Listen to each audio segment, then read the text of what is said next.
paso de la gestión y administración de la empresa de una generación a la siguiente es, sin lugar a dudas, un proceso que desvela tanto a quienes empiezan lentamente a dejar sus asientos, es decir, los fundadores, como a aquellos que van a ocuparlos posteriormente, que es los herederos o los sucesores.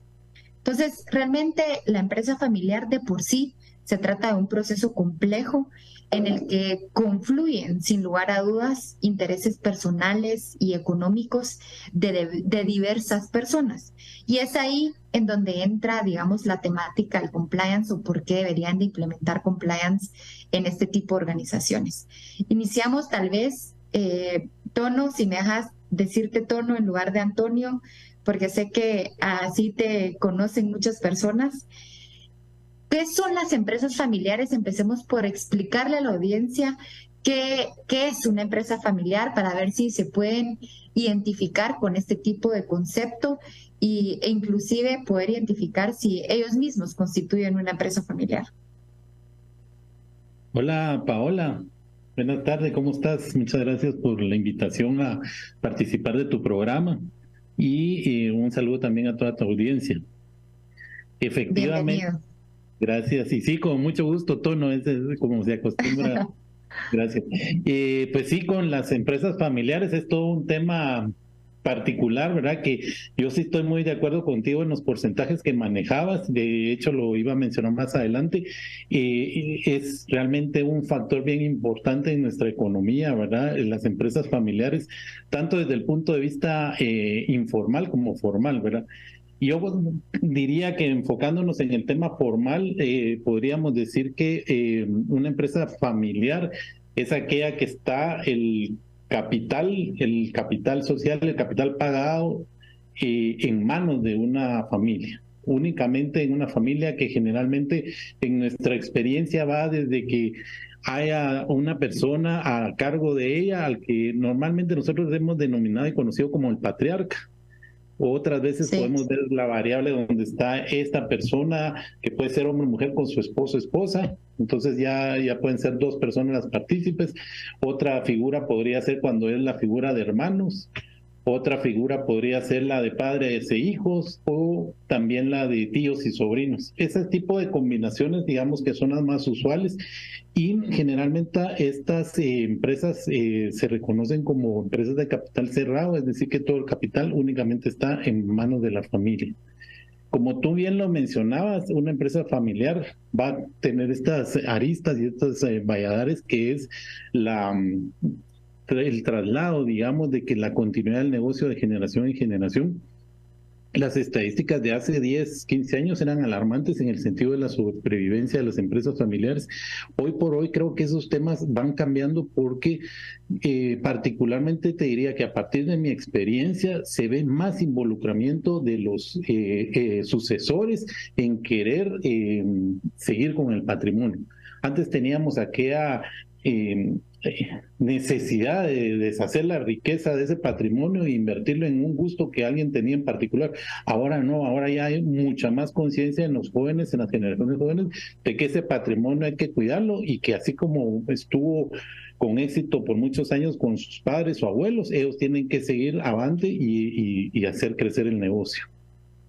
Sí, hay como una mayor conciencia de esa necesidad de suceder, digamos, de recibir esa sucesión de una manera mucho más formal que antes. Yo te diría que sí, y tal vez solo haciendo un paréntesis y metiéndome en un tema muy puntual que es el tema de ese traslado, digamos, tratar de que de estos jóvenes no siempre se empeñen en que deben de ser parte de la operación del negocio. Hay muchas instancias donde pueden estar desde la parte accionaria de la propiedad, en el órgano de administración, en la gerencia general o las gerencias operativas, pero cada uno va a encontrar su espacio y lo que de verdad tiene que tener claridad es que lo que tienen que cuidar es el patrimonio, siendo ellos los propietarios en el futuro. Sí, sí, me queda clarísimo. Realmente hablamos de un concepto que yo creo que vamos a ir desmenuzando en todo el programa, que es la transición. Que de hecho, una de las razones por las cuales hablamos del compliance en empresas familiares es para lograrlo.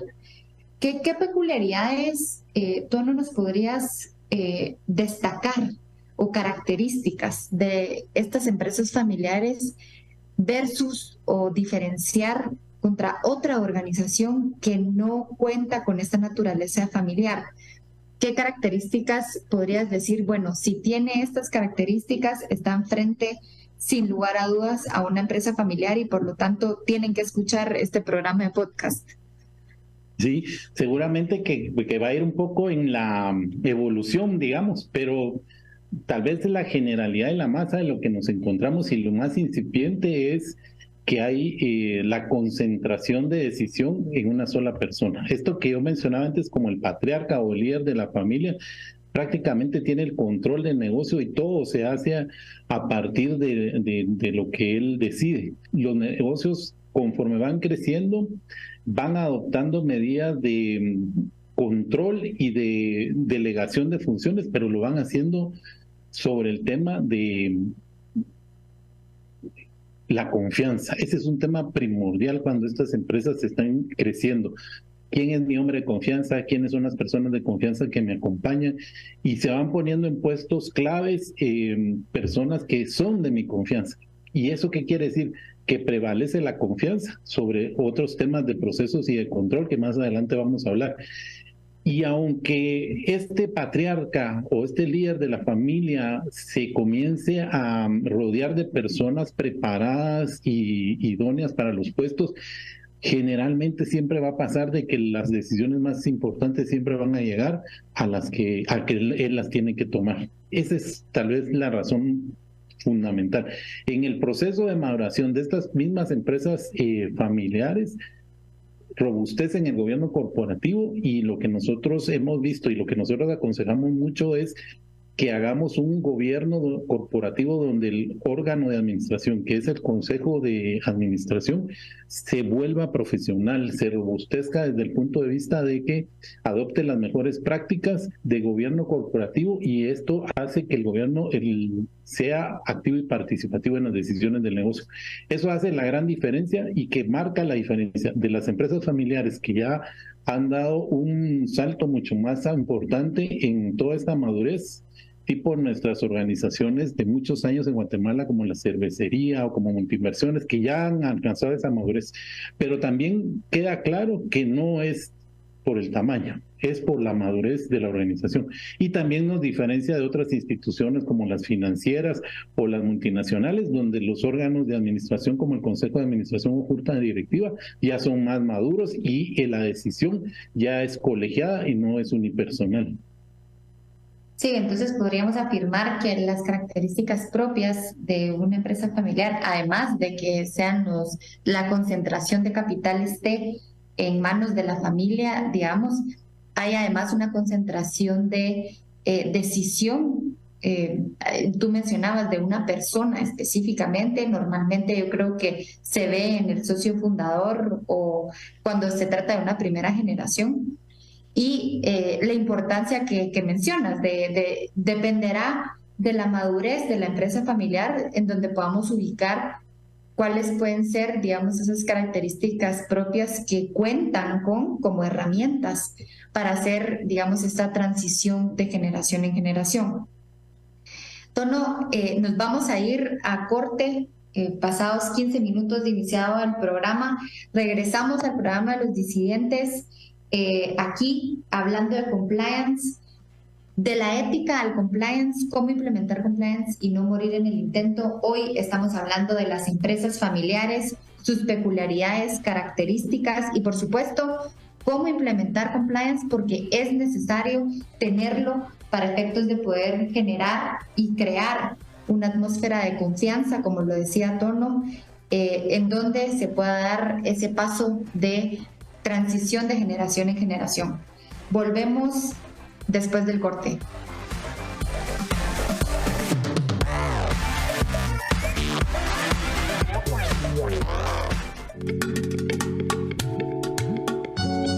Los Inusuales, te damos la bienvenida.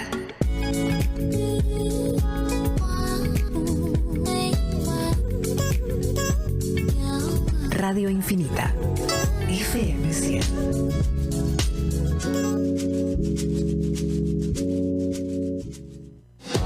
¿Te imaginas estar tomando un cóctel, disfrutando del atardecer en Nueva York? ¿O compartiendo una tabla de sashimi en las calles de Tokio? Ni hablar de estar degustando de una fina y delicada charcutería en Francia acompañada del mejor espumante. Pues así es la cocina Giornada, una cocina de mundo que toma influencias de muchos lados, pero tiene su propia alma, su cometido. Ahora podés disfrutar de todo esto viajando sin moverte de tu silla y con el toque argento que nos ha caracterizado. Ayornate vos también, te lo mereces. Visita Buenos Aires en la estación Zona 10 y deja que nosotros hagamos volar tus sentidos para que disfrutes del placer de nuestra cocina y mixología. Yo inicié vendiendo hamburguesas y churrasquitos pues aquí en Santa Lucía, frente a mi casa. Realmente hemos ido creciendo por cuestiones de que estamos rodeados de ingenios. Pues quería tener un negocio un poco más grande. Hoy en día nosotros le damos empleo a unas 20 personas que ayudan a sus familias. Me siento orgulloso porque de un negocio informal hoy estamos con un negocio formal. Cuando inicia la zafra, inicia más actividad, más negocio, hay más comercios. No he tenido necesidad de emigrar a ningún otro país o a alguna otra ciudad. Tenemos la oportunidad de crecer gracias al azúcar. La agroindustria azucarera es una fuente de prosperidad para el país que genera miles de oportunidades para emprendedores como Julio. Descubre una realidad diferente. Azúcar de Guatemala. El mundo está lleno de señales. Tal vez esta es la que esperabas. El te lo dije es más feo cuando te lo dices a ti mismo. Un consejo de Radio Infinita. La 100. 2022, el año de los logros.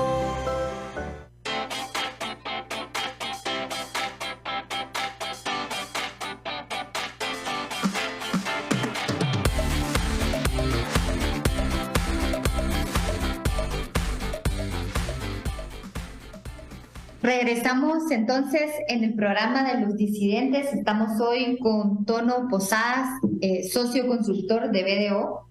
Estamos platicando sobre las empresas familiares, la implementación del compliance o cómo lograrlo en estas empresas que tienen características propias, pero que además, un dato importante con el que iniciamos en el programa el día de hoy, es que la mayoría de organizaciones en Guatemala y en Latinoamérica son de estas características. Por lo tanto, vale la pena que prestemos atención cuáles son aquellas herramientas que podemos utilizar en el compliance para lograr esa transición de generación en generación que tanto busca una organización y, por supuesto, sus fundadores y las personas que de alguna manera van siendo líderes y, por supuesto, dueños de la organización. Podríamos afirmar, Tono, que el compliance viene a ofrecer un modelo de gestión que, unido, por supuesto, con documentos como lo es el protocolo familiar eficiente, van a situar a la empresa familiar en una posición de mercado altamente competitiva. ¿Estás de acuerdo con esta afirmación que estoy haciendo? ¿Por qué sí estarías de acuerdo o por qué no?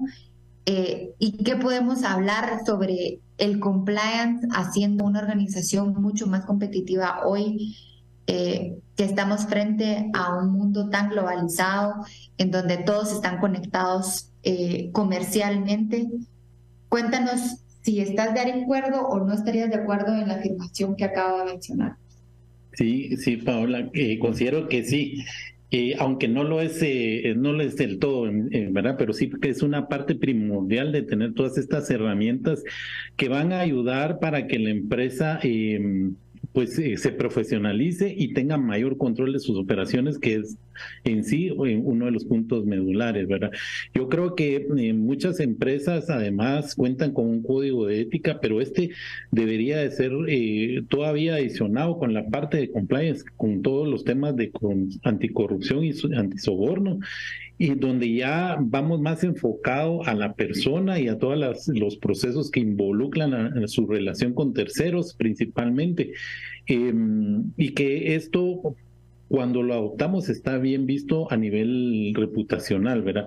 Y eso es muy reconocido por todos los stakeholders, tales como los inversionistas, los proveedores, bancos, los clientes, y ahora mismo, en la actualidad, hasta por el mismo recurso humano, ¿verdad? Los jóvenes están ansiosos de ver y de conocer qué es lo que ofrece la empresa y si está en todo este tipo de programas de sustentabilidad o programas de compliance que son más afines a ellos, y ellos buscan trabajar en este tipo de empresas donde ellos van a encontrarse en una mejor apreciación, digámoslo. Yo diría que además de lo que tú mencionabas, robustecer el gobierno corporativo es fundamental, ¿verdad? Hacer que el Consejo de Administración sea un órgano más maduro, más profesional, y no solo sea aquellos entes que se dedican a la aprobación formal de los temas de acuerdo a la naturaleza, sino que realmente se vean inmersos en los procesos de estrategia, de la sostenibilidad del negocio, de los riesgos de negocio, del compliance como tal. Todo esto va a hacer realmente que la empresa pase a un nivel siguiente. Cuando hablamos del protocolo de familia, yo lo veo como un instrumento bien importante, pero lo veo como un instrumento que está fuera de la empresa. Ese es el marco general donde la familia se pone de acuerdo, donde buscamos principalmente que se aterrice todas las decisiones de la familia en torno hacia el negocio, cómo se va a crear y los mecanismos para mantener la armonía familiar y ponerse de acuerdo en ese seno para que después todo eso se traslade al negocio y ahí nos enfoquemos específicamente en la empresa. Sacar de la empresa todos aquellos ruidos y todas aquellas molestias familiares que no tienen que estar ahí, sino que tienen que estar en otro foro. Pero en sí, para que esta afirmación que tú decías se complemente, yo diría que deberíamos de tener estos elementos adicionales, esa profesionalización en todos los órganos del gobierno corporativo, es decir, la Asamblea de Accionistas, el Consejo de Administración y la Gerencia General. Si todos esos roles están bien establecidos y bien estructurados, cada uno va a aportar desde ahí su mejor esfuerzo para que la empresa se robustezca y pueda lograr sus objetivos. Perfecto. Y la verdad es que cuando pensamos en una empresa familiar y hablamos de gobierno corporativo, que muy bien lo mencionabas tú, se relaciona directamente con la transformación de la organización. Todas las empresas realmente nacen bastante inmaduras en todos estos conceptos. De hecho, hemos ido viendo cómo poco a poco va agarrando mucha más, digamos, precisión e importancia los gobiernos corporativos adentro de las organizaciones, pero cuando hablamos de gobierno corporativo, ¿nos estamos refiriendo a qué exactamente? La definición de gobierno corporativo diríamos que es toda la administración general del negocio, separando cada uno de los entes según le corresponda. En la asamblea, y consta de 3 elementos vitales: asamblea de accionistas, consejo de administración o administrador único en el caso de Guatemala, ¿verdad? Y la gerencia general. La asamblea de accionistas es el foro donde los accionistas van a ir a enterarse, digamos, de la situación y a aprobar o improbar todos los temas que establece tanto la ley, el Código de Comercio, como las buenas prácticas, y entonces ahí se va a discutir y aprobar únicamente eso. El Consejo de Administración ya se vuelve un órgano más representativo de los accionistas y es el que tiene en sí la obligación y la definición de llevar el negocio a marcha hacia donde queremos, establecer la estrategia del negocio, establecer todos aquellos puntos de apoyo que necesitamos, reducción de riesgos, programas de compliance, el programa de sostenibilidad, tener todos los temas de auditoría, la independencia de la auditoría, que eso es súper importantísimo, garantizar que el auditor externo tenga independencia total para poder expresar su trabajo y su opinión, el tema de control interno, y todas aquellas políticas como el código de ética, las políticas relacionadas al recurso humano. Y de ahí la gerencia general va a ser la encargada de ejecutar todos esos planes a nivel ya más operativo. ¿Cuál es el problema de raíz para todas las empresas familiares? Que esta única persona que mencionábamos, que es el patriarca, al inicio tiene los 3 sombreros. y no se deja acompañar, a pesar de que, digamos... El todólogo. Ajá, el todólogo. Entonces, ese es uno de los grandes valladres que nos hemos encontrado. Yo desde que arranqué en este tema, ya hace un poquito más de 9 años, me encontré con que había muchísima difusión en cuanto a fortalecer el gobierno corporativo. Y te diría que tal vez de hace unos 2 o 3 años para acá es donde he visto que hay más conciencia. Eso quiere decir que temas como el actual que estamos viendo contigo, Paula, de compliance, va a trabajarse mucho. Tenemos que trabajar muy de la mano y muchas entidades como las cámaras, como las universidades, como las empresas de consultoría, etcétera, etcétera, promoviendo estos temas, porque hay que hacer la sensibilización. No es así que de la noche a la mañana todos se van a subir al barco. Todos estos temas requieren de que el patriarca los entienda y vea la importancia que les va a traer. Ahora, por ejemplo, con el compliance tenemos, digamos, la necesidad de que ya el comercio exterior ya es una corriente que está pidiendo muchísimo esto. Entonces, se van a enfrentar con proveedores o clientes que les van a estar pidiendo este tipo de requerimientos. Guatemala, pues, no tiene una ley como tal, pero sí habrá algunas leyes que aplican y que tenemos que considerar a la hora de estructurar todo esto. Pero países como México, Argentina, Estados Unidos tienen su propia ley y eso, pues, ha hecho que las empresas ya den un paso más adelante y eso el comercio lo está agradeciendo, digamos. Además, hay organizaciones internacionales que promueven de que las empresas suban o que los países promuevan este tipo de acciones. Sí, estoy totalmente de acuerdo. Y te voy a hacer una pregunta, algo así como del huevo y la gallina, ¿qué viene primero? Cuando se trata de compliance y gobierno corporativo, ¿qué es lo que deberíamos, si estamos frente a una empresa familiar, de implementar primero, o se puede implementar ambas cosas al mismo tiempo? ¿Cuál sería tu recomendación basada en tu experiencia, en todos tus clientes? ¿Qué se debería hacer primero, o si se puede hacer al mismo tiempo, pues genial? Creo que va a haber una combinación de las dos cosas, Paula, y va a depender mucho de, digamos, estamos definiendo aquí a la empresa familiar como un todo. Sin embargo, yo creo que hay empresas familiares de distintas índoles y ese es dependiendo del grado de madurez que se tenga. Por ejemplo, hay empresas familiares donde está este patriarca que tiene el sombrero de todas, pero también hay ya otras empresas familiares donde ya delegaron, por ejemplo, la gerencia general a un tercero. Ese ya hace una diferencia, ¿verdad? Y ya hay otras empresas un poco más maduras que ya tienen el consejo de administración formado con todas las buenas prácticas que nosotros recomendamos, por ejemplo, que hayan invitados externos dentro del consejo. Entonces, dependiendo de cada uno. Pero si nos fuéramos al principio, digamos, donde es una empresa que es el patriarca de los 13 sombreros, yo diría que el programa de compliance. ¿Por qué razón? Porque seguramente ya avanzó en políticas, seguramente ya avanzó en código de ética, y si tiene relación comercial con el exterior principalmente, es un tema que ya se está requiriendo por muchas actividades comerciales. Entonces, el hecho de tener ya ciertas normas anticorrupción le va a ayudar muchísimo. Hace como tal vez unos 3 años, yo creo que fue un poquito antes de la pandemia, me recuerdo, nos contrataron de una empresa farmacéutica en Argentina para que hiciéramos una revisión de compliance en una empresa guatemalteca, que no es, yo te diría que familiar, no tan grande, que caben dentro de estas características. Entonces ya tienen que firmar contratos, ya tienen que estar en la capacidad de respetar las políticas que de la casa matriz vienen para ciertas representaciones o para la importación o exportación de productos. Entonces creo que va a depender mucho de la naturaleza, pero si en este momento, ya enfocado a lo que estamos, yo diría que esto sería ideal. Un programa de compliance creo yo que no depende y no tiene que ver ni con la naturaleza de la empresa ni con el tamaño de la empresa. Yo creo que va a ir más allá en la voluntad del patriarca, digamos. De quien esté a cargo. Ajá, en cuanto a su compromiso social, porque yo creo que el tema de corrupción y soborno en Guatemala es altamente cuestionable, digamos, y que abarca tanto al sector público como al sector privado.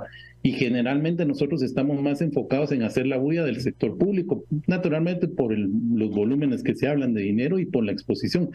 Pero dentro de las mismas empresas sucede esto, y sucede a veces con las personas de más confianza que nosotros le hemos delegado en la organización. Listo. Y tu respuesta me lleva a otra pregunta realmente, y es, hablabas del compromiso, hablabas de si es que se los están exigiendo en el comercio exterior, pues seguramente van a tener compliance antes de gobierno corporativo, etcétera. Y entonces mi pregunta realmente es que si voy a implementar un programa de cumplimiento, compliance en mi organización, soy una empresa familiar, ¿qué retos me voy a enfrentar a la hora de implementarlo? Según tu experiencia, ¿qué retos en materia de compliance representa estar frente a una empresa familiar cuando se trata de implementar un programa de esta naturaleza? Yo creo que lo importante va a ser, como te decía, esa voluntad, porque también lo que yo defina que voy a hacer dentro de mi organización es porque lo voy a hacer yo y lo van a hacer todos. En mi experiencia también he encontrado situaciones donde queremos que la organización camine para un lado y yo para otro. Y eso no está bien, ¿verdad? No podemos pregonar que vamos a hacer cero tolerantes a los temas de corrupción o de soborno, y a la vuelta de la esquina se van a dar cuenta de que yo estoy pasando o haciendo ese tipo de actos ilícitos. Entonces tiene que ser el convencimiento de la alta gerencia para que la entidad forme parte de su integridad, de sus valores como tal, de su estrategia, es decir, esto va a gobernar. Y si ya tenés, por ejemplo, un código de ética o políticas, ahí es donde tendríamos que afianzar para saber cuáles son los elementos que sí cumplen con temas de compliance y cuáles no. Al hacer un diagnóstico se podría determinar cuál es el estatus de una empresa que se quiere embarcar a esto. Otro tema que es súper relevante sería la gestión de riesgo, la evaluación de riesgos, especialmente y enfocados al tema de soborno y corrupción, porque ahí ya cambia un poco el panorama. Normalmente estamos acostumbrados a hacer más evaluación de riesgos en función del negocio nada más, pero sí acá tendría que ser más específico para ello, y ya naturalmente crear un programa de integridad a la medida. Nosotros creemos que todas las empresas, ahí sí no importa el tamaño, son pequeñas, medianas o grandes, tienen que tener su programa, y cada una ajustada a sus necesidades y a sus propias características. Lo que pasa con las patriarcas o los empresarios es que dicen, esto no es para mí, esto es para empresas grandes, esto es para empresas que están en comercio exterior. Pero lo que tienen que entender es de que a veces están sucediendo problemas dentro de su empresa y ellos no se están dando cuenta. Recientemente BDO hizo una encuesta, un estudio a nivel internacional, y eso comprueba mucho que muchas empresas ni siquiera se han dado cuenta de los problemas que tienen internos, o si no, se tardan mucho en darse cuenta de aquellos problemas que pueden generar montos importantes de pérdidas para su empresa. A nivel global se estima que más o menos un 5% de la pérdida en los ingresos a consecuencia de este tema, ¿verdad? Sí, ya no es solo un tema de reputacional, me lo están exigiendo, no me lo están exigiendo, yo no exporto o sí exporto, sino realmente qué es lo que estoy perdiendo económicamente adentro de mi organización si no cuento con un programa de cumplimiento. No solamente es ver realmente si me pone en otra posición competitiva, que además así lo es, sino que estoy perdiendo al no darme cuenta de lo que está sucediendo adentro de la organización. Porque lo que muchas veces pasa, y tú no me dejarás mentir, es que realmente lo que sucede es que hay malas prácticas adentro de la organización y los fundadores o las personas a cargo no lo quieren ver, o simplemente existen las malas prácticas. Entonces vamos a ir a un corte comercial, Tono, y regresamos a hablar un poco más de la práctica en la implementación de este tipo de programas, y dejamos a un lado ya la teoría de por qué es necesario, sin lugar a dudas. Entonces, nos vamos a un corte y regresamos y seguimos platicando sobre las empresas familiares y el compliance, cómo lograrlo en Guatemala y en la región. Ya regresamos.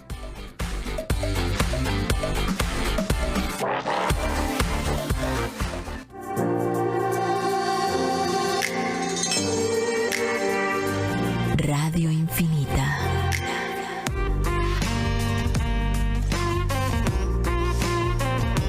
Que lo distinto te encuentre.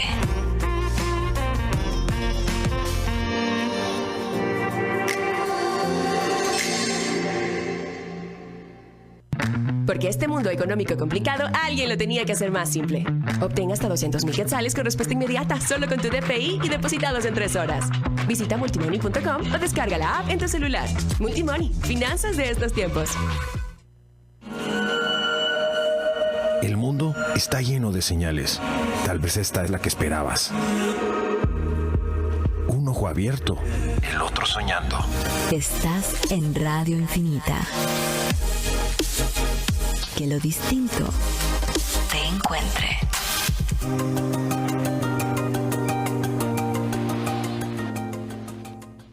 ...2022, el año de los logros.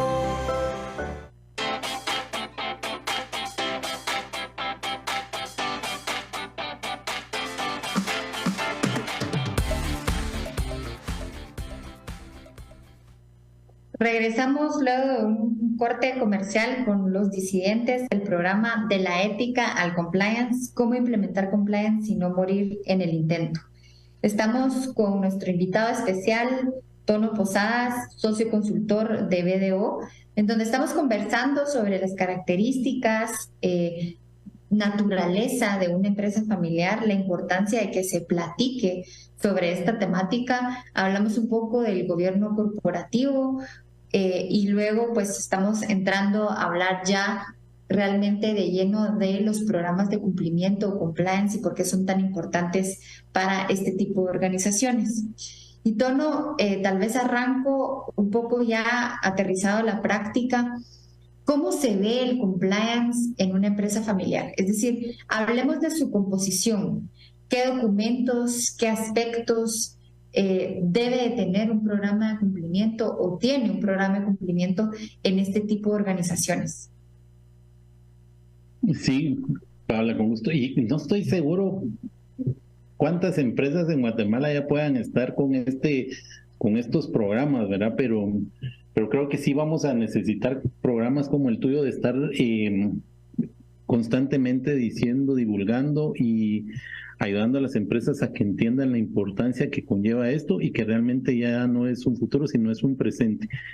Y yo diría que lo más importante era el punto inicial, que sería el compromiso de la alta gerencia. En la medida que la alta gerencia se comprometa con este tipo de programas, vamos a tener un paso adelante. Generalmente muchos proyectos se ven truncados en el camino porque no se tiene el compromiso, y este tipo de programas los impulsa la gerencia media, y entonces al no tener pues el patrocinio, digamos, al 100%, estos se quedan truncados.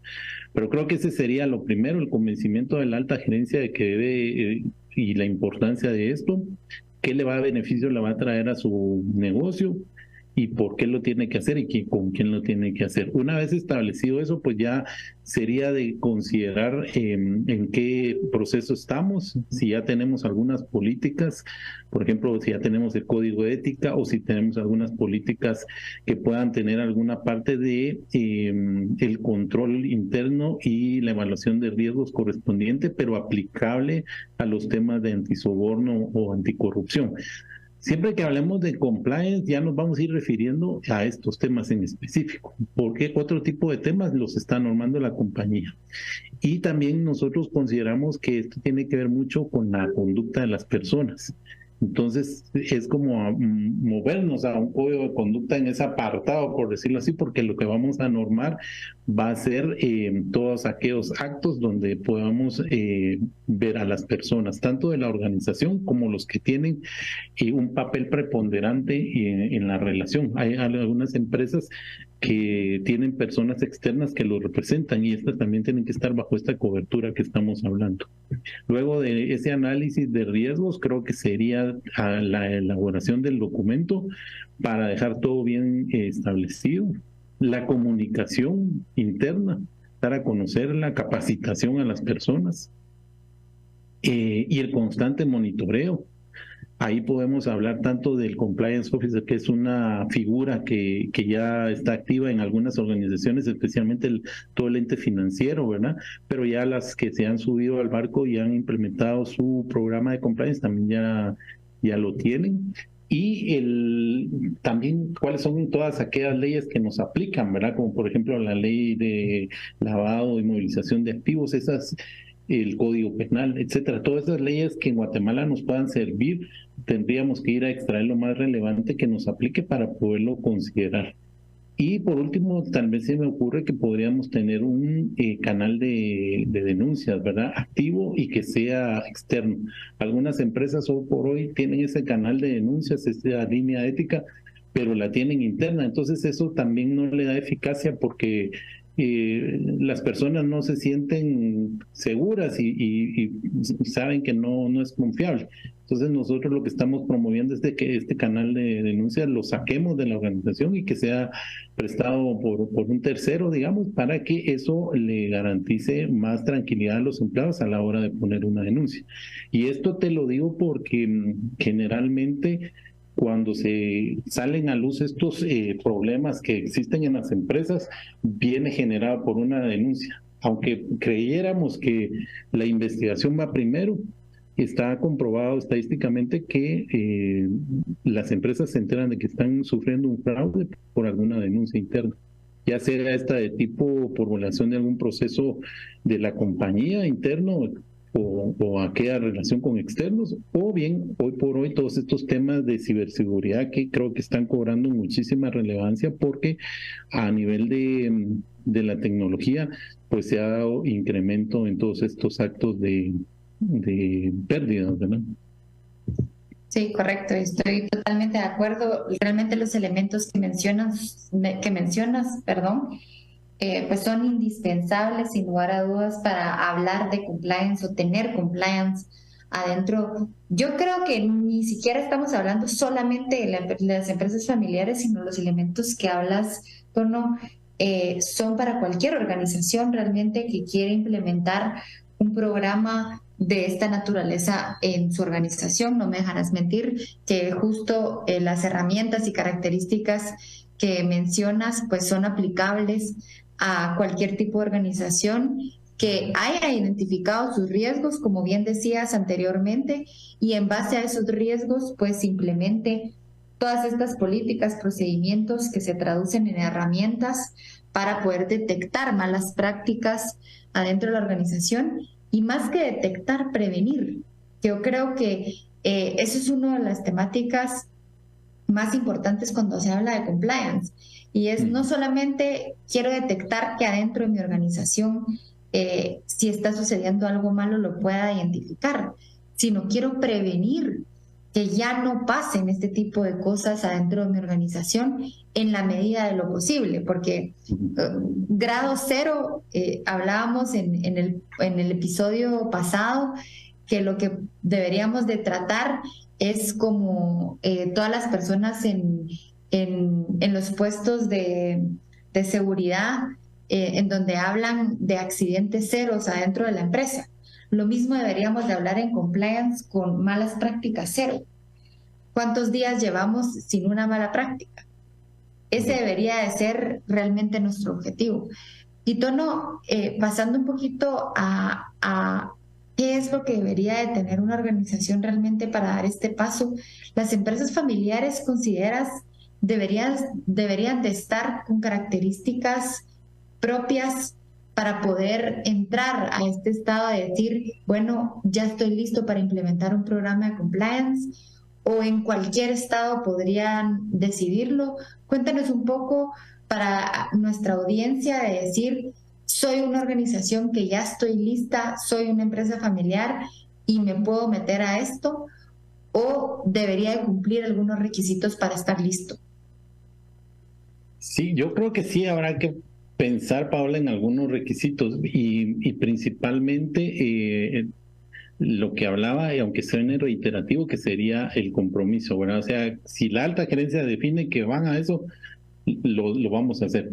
Ahora, una recomendación que yo les daría es que esta no es una posición que se tenga que poner o un proyecto que se tenga que poner abajo de ciertas gerencias.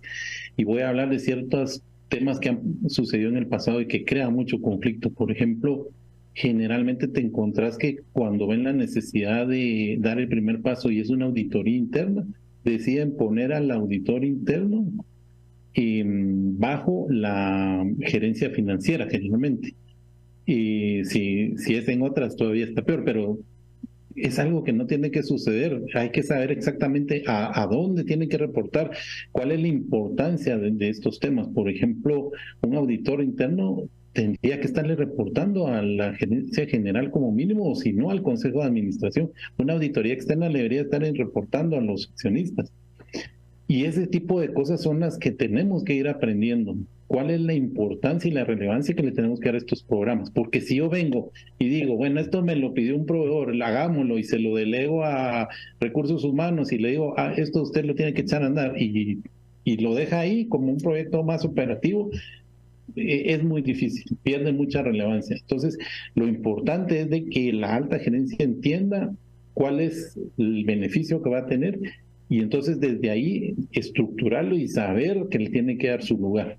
Tiene que posicionarlo a un nivel alto y a partir de ahí crear los programas. Ese tal vez sería el punto que yo diría como de partida. Si no hay ese convencimiento, todo lo demás puede ser infructuoso. Listo. La verdad es que me queda clarísimo y es lógico lo que dices de tener como requisito indispensable pues estar en esa posición, sin lugar a dudas. Vamos a hablar un poco, Tono, de realmente los típicos problemas que podemos encontrar en empresas familiares, como son los conflictos de interés, la falta de rendición de cuentas. Hay veces que nos podemos encontrar frente a abusos de poder por el mismo hecho de que es el hijo de, o el primo de, o el tío de, por supuesto, de el dueño de la organización. No estoy hablando aquí de situaciones de conflictos de interés con relaciones de amistad, sino más bien los típicos problemas familiares que hay dentro de organizaciones ya establecidas. ¿Podrías considerar que el compliance es una solución a este tipo de problemas que yo acabo de mencionar? ¿Crees que implementando compliance ayudaría de alguna manera a ordenar la casa en ese sentido? Cuéntanos un poco de tu experiencia, lo que has visto y por supuesto los beneficios de implementar programas de cumplimiento compliance en las organizaciones de esta naturaleza. Sí, totalmente de acuerdo contigo, Paola, y aquí me iría también regresando un poco a lo que mencionabas del protocolo de familia.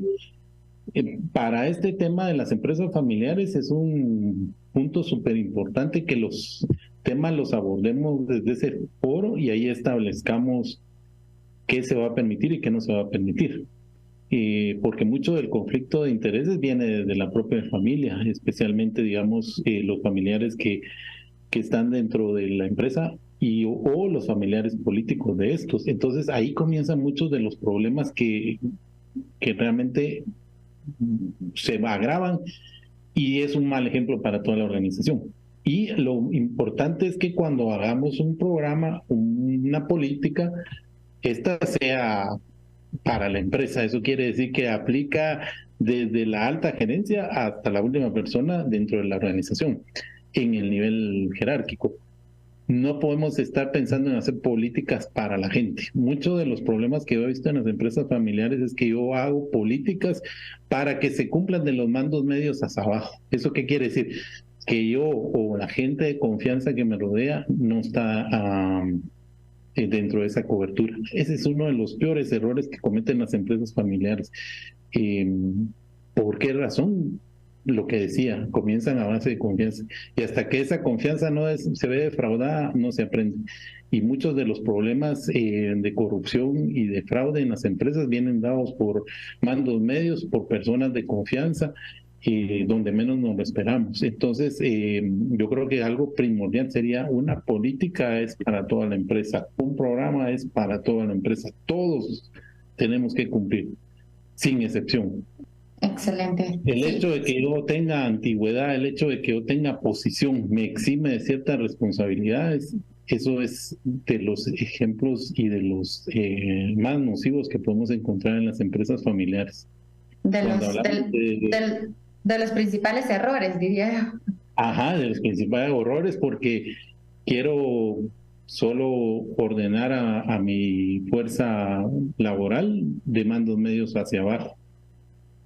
Sí, totalmente de acuerdo. Vamos a ir a un corte, al último corte, y regresamos ya solo con una última intervención, que se nos acaba el tiempo del programa. El tema está muy interesante, pero vamos a corte y regresamos para tener el último mensaje por parte de Tono Posadas, socio consultor de BDO, quien nos está hablando de empresas familiares. Ya regresamos.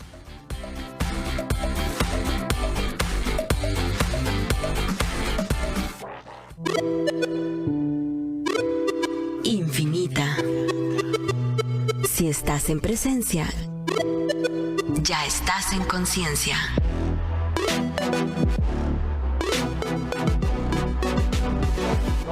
La 100. En Levo, cuidamos de ti. Bajo todas las medidas de salud y seguridad, hemos abierto nuestras puertas porque sabemos lo importante que es verte y sentirte bien. Medicina estética, salón de belleza y spa. Haz tu cita al 2305-1818 o búscanos en redes sociales como Levo Guatemala.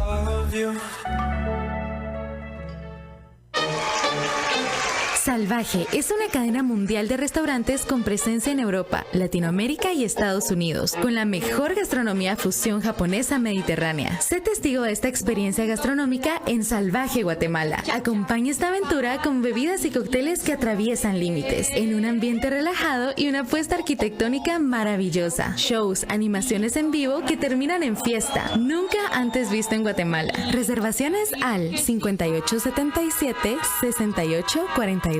Salvaje Guatemala, en 10ª Plaza, Zona 14. Somos alquimistas, no solo seres de oficio. En nosotros está el poder de estar en paz. Por una nueva narrativa, Bienestar Urbano. Sintonízanos, miércoles y jueves, 19 horas.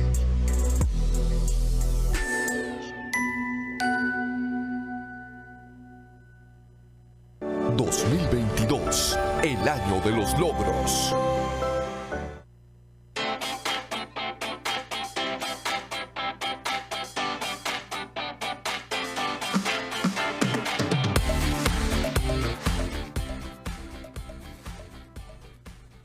Regresamos al programa Los Disidentes. Estamos hablando en el subprograma de la ética al compliance, cómo implementar compliance y no morir en el intento.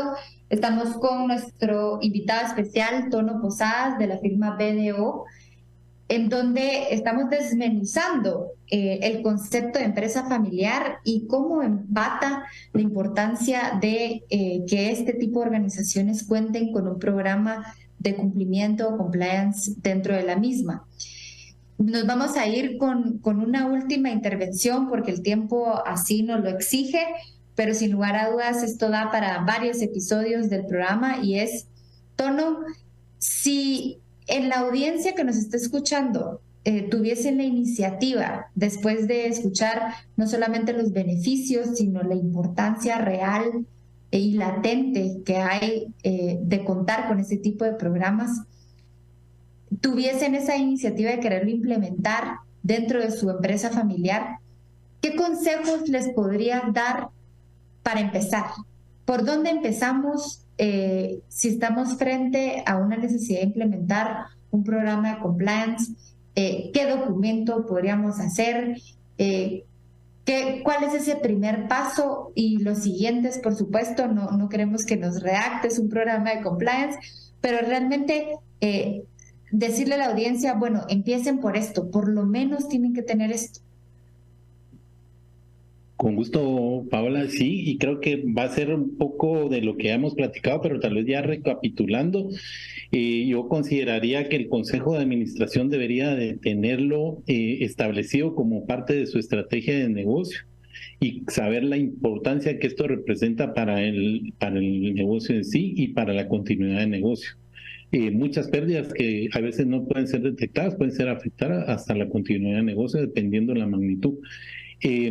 Pero yo diría que podemos comenzar con ese convencimiento de la alta gerencia, luego sería la designación y la creación de este proyecto como tal, la identificación de los riesgos, hacerle una matriz de riesgos enfocada a lo que es los temas de corrupción y de dolo que puede haber dentro de las compañías, ver qué leyes son o qué artículos de leyes no son aplicables, como la ley de lavado y de movimiento de activos o el Código Penal, las mismas leyes como el ISR o el IVA, buscar todas aquellas leyes y capítulos que no sean aplicables y que tengamos que tener considerado, documentar bien todo el tema conductual para poder hacer un código que sea relevante y que sea práctico. Eso nos llevaría después a poderlo implementar con la capacitación y las comunicaciones, hacer y garantizar que sea un documento vivo, ¿verdad? Muchas organizaciones, con lo que me he encontrado, es que tienen código de ética o tienen reglamento de trabajo, etcétera, pero son documentos que lo hicieron una vez porque alguien se los pidió y ahí se quedaron en el olvido. Realmente tenemos que hacer que esto se manifieste y se propague, y implicaría también que podamos hacer los ajustes a las políticas administrativas y contables que estén vigentes para que todo case y coincida. Tener una herramienta, yo creo que una herramienta de un canal de denuncias es súper importante que lo tengamos comunicado, que esté alineado con el código de ética y el código de conducta, y que las colaboradores y las partes interesadas se sientan en la confianza necesaria para poder hacer uso de él.